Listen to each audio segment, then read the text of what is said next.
apart while scattered among the Gentiles, and they're blind to the covenant and to their own identity. Romans 11 tells us, starting in verse 25, "For I do not wish you to be ignorant of this secret, brothers, lest you should be wise in your own estimation, that hardening in part has come over Israel, until the completeness of the Gentiles has come in." Now what's he saying?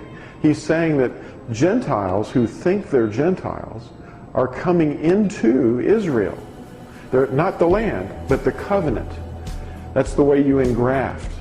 Until the completeness or the fullness of the Gentiles has come in. And so all Israel shall be saved, as it has been written, "The deliverer shall come out of Sion, and he shall turn away the wickedness from Jacob. And this is my covenant with them when I take away their sins." So the tribes of Israel are scattered across the face of the earth, and they're living as Gentiles, believing that they are Gentiles. And that is a stronghold or a false idea. It's a prison that people are trapped in. What is a stronghold? A stronghold is a false belief or a notion. Strongholds can be broken by being exposed by the truth, which sets us free from the stronghold. Once exposed by the truth, the lies have no more power over us. A stronghold can blind us from understanding. In 2 Corinthians 10, starting at verse 4, "For the weapons we fight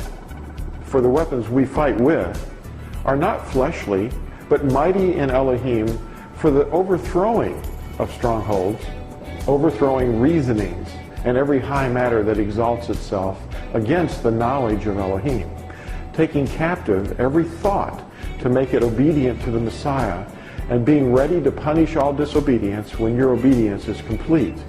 So he's really referring to us as obeying something. And the truth is what sets us free. People are not conscious of the fact that they are imprisoned in many layers of contrived thoughts that are designed to keep them controlled and keep them in sin. They're mentally imprisoned by what they have accepted to be truth. As long as they continue to believe the lies are truth, the fortresses that imprison them will hold them securely. Messiah Yahusha sets us free by guiding us into the truth. So if we believe that we're going to be benefited by doing something that some man made up, such as a sacrament, that's not in the Scriptures. Something that they're told is going to imbue something special in their heart or their lives that isn't real. It's an artificiality. It's a stronghold. It's just made up. It's something that they believe, but it isn't helping them at all. Because sacraments are non-existent. They aren't real. The word Israel refers to only Jews. That's a stronghold. That's not true. Because the word Jew is less than 500 years old and refers to any descendant of one tribe, Yehuda. That's a man named Yehuda. The first time the word Yahudim, Jews, is used in Scripture involved a war that was between the house of Israel and the house of Yehuda.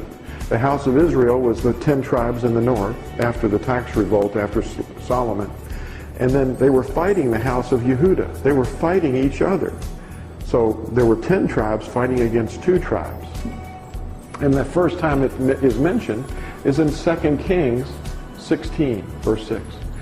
To mislead us, the enemy of our beings, who's the dragon has always been the enemy of Israel and the enemy of the Nazarene, has set before the nations his prophet. The adversary, Hashatan, has a prophet, the false prophet. And it's an office of authority which has been established to oppose or mislead the set-apart people.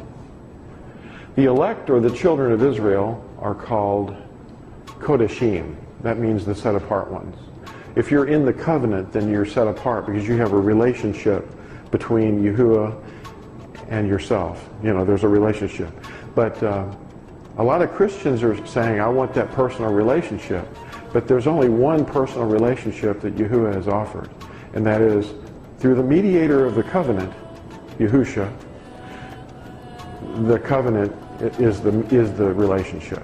So you obey the 10 commandments mediated by Yahuwah who writes them on your heart. And that is your relationship. So the children of Israel are all 12 tribes. Here we go.